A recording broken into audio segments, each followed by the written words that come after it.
पता नहीं रियासत मदीना होती क्या है। रियासत मदीना ईंटों का नाम नहीं था, घरों का नाम नहीं था।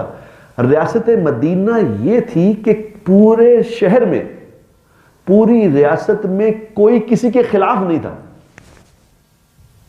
एक दूसरे के खैर खाते, एक दूसरे को खैर पहुंचाने वाले थे। यह थी रियासत मदीना। और जिस रियासत में लोग एक दूसरे के खैर खा हो जाएंगे, अल्लाह तबारक व तआला के जिम्मे है कि उस रियासत पे अल्लाह अपनी सारी नेमतें उतार दे। वो क्या क्या थी रियासत मदीना?